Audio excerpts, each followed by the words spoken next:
ಹೇಗಿದ್ದೀರಾ? ಹೋಪ್ ಎಲ್ಲರೂ ಚೆನ್ನಾಗಿದ್ದೀರಾ ಅಂದ್ಕೊಳ್ತೀನಿ. ನಾವು ಕೂಡ ತುಂಬಾ ಚೆನ್ನಾಗಿದ್ದೀವಿ.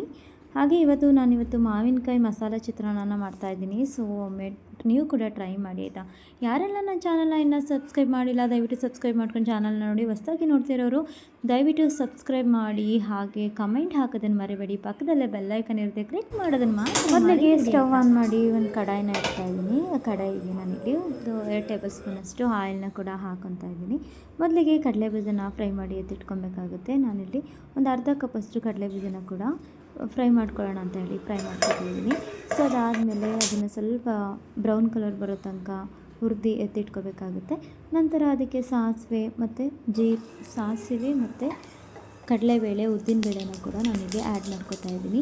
ಸಾಸಿವೆ ಸಿಡಿದ ನಂತರ ಅದಕ್ಕೆ ಒಂದು ಅರ್ಧ ಟೇಬಲ್ ಸ್ಪೂನಷ್ಟು ಉದ್ದಿನಬೇಳೆ ಹಾಕೊತಾ ಇದ್ದೀನಿ. ಮತ್ತು ಒಂದು ಕಪ್ಪಲ್ಲಿ ಚಿಕ್ಕದಾಗಿರೋವಂಥ ಕಪ್ಪಲ್ಲಿ ಒಂದು ಅರ್ಧ ಕಪ್ಪಷ್ಟು ಕಡಲೆಬೇಳೆನ ಕೂಡ ನಾನಿಲ್ಲಿ ಆ್ಯಡ್ ಮಾಡ್ಕೊತಾ ಇದ್ದೀನಿ. ಇದು ಕೂಡ ಒಂದು ಸ್ವಲ್ಪ ಬ್ರೌನ್ ಕಲರ್ ಬಂದಮೇಲೆ ಅದಕ್ಕೆ ನಾನಿಲ್ಲಿ ಒಂದು 2 ಈರುಳ್ಳಿನ ಹೆಚ್ಚಿ ಇಟ್ಕೊಂಡಿದ್ದೆ, ಅದನ್ನು ಕೂಡ ನಾನಿಲ್ಲಿ ಆ್ಯಡ್ ಮಾಡ್ತಾಯಿದ್ದೀನಿ.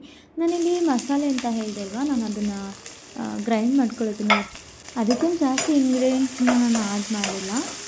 ಕೊತ್ತಂಬರಿ ಸೊಪ್ಪು ಮತ್ತು ಕರ್ಬೇವಿನ ಸೊಪ್ಪು, ಹಾಗೆ ಬೆಳ್ಳುಳ್ಳಿ ಮತ್ತು ಕಾಯಿ ತುರಿ ಮತ್ತು ಒಂದು 2-3 ಹಸಿಮೆಣಸಿನ್ಕಾಯಿ, ಖಾರಕ್ಕೆ ಎಷ್ಟು ಬೇಕು ಅಷ್ಟು ನಾನು ಹಾಕ್ಕೊಂಡು ಅದನ್ನು ಗ್ರೈಂಡ್ ಮಾಡಿ ಇಟ್ಕೊಂಡಿದ್ದೀನಿ. ನೋಡಿರಿ, ನಾನೊಂದು ಅರ್ಧ ಮಾವಿನಕಾಯಿನ ತುರಿದು ಇಟ್ಕೊಂಡಿದ್ದೆ, ಅದನ್ನು ಕೂಡ ನಾನಿಲ್ಲಿ ಆ್ಯಡ್ ಮಾಡ್ತಾಯಿದ್ದೀನಿ.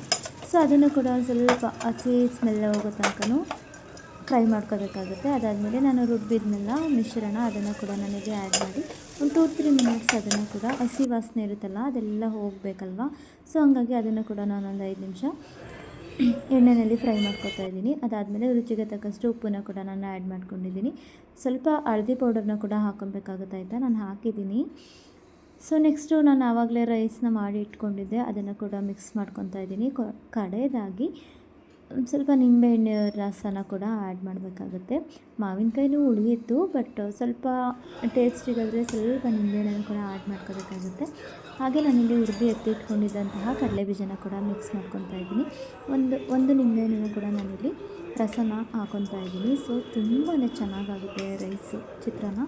ಸೊ ನೀವು ಒಮ್ಮೆ ಟ್ರೈ ಮಾಡಿ, ಮಸಾಲೆ ಚಿತ್ರಾನ್ನ ಸಖತ್ತಾಗಿರುತ್ತೆ.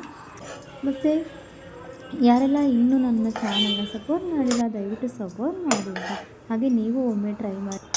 ಕಬ್ಬಿಣವನ್ನು ಯಾರೊಬ್ಬರು ನಾಶ ಮಾಡಲು ಸಾಧ್ಯ ಇಲ್ಲ, ಆದರೆ ಅದರೊಳಗಿನ ತುಕ್ಕು ಅದನ್ನು ನಾಶ ಮಾಡಬಲ್ಲದು. ಹಾಗೆಯೇ ಒಬ್ಬ ವ್ಯಕ್ತಿಯನ್ನು ಬೇರೊಬ್ಬರು ನಾಶ ಮಾಡಲಾರದು. ಆತನ ಮನಸ್ಥಿತಿಯೇ ಆತನನ್ನು ನಾಶ ಮಾಡುತ್ತದೆ. ಅದಕ್ಕೋಸ್ಕರ ನಾವು ಯಾರೇ ಒಬ್ಬರಾಗಲಿ ಅರಿತು ಬಾಳಬೇಕಲ್ವಾ. ಒಬ್ಬರಿಗೆ ಹಿಂಸೆ ಮಾಡದೆ, ನೋವು ಕೊಡ್ದಲೇ ಬದುಕೋದೇ ಜೀವನ. ಇರೋದು 4 ದಿನ, ಎಲ್ಲರೂ ಆರಾಮಾಗಿ ಅಂತ ಹೇಳ್ತಾ ಇವತ್ತಿನ ಲಾಗ್ನ ಕಂಪ್ಲೀಟ್ ಮಾಡ್ತಾಯಿದ್ದೀನಿ. ಯಾರೆಲ್ಲ ಇನ್ನೂ ನನ್ನ ಚಾನಲ್ನ ಸಪೋರ್ಟ್ ಮಾಡಿಲ್ಲ ದಯವಿಟ್ಟು ಸಪೋರ್ಟ್ ಮಾಡ್ತಾಯಿರಿ. ಬಾಯ್ ಎಲ್ಲರಿಗೂ.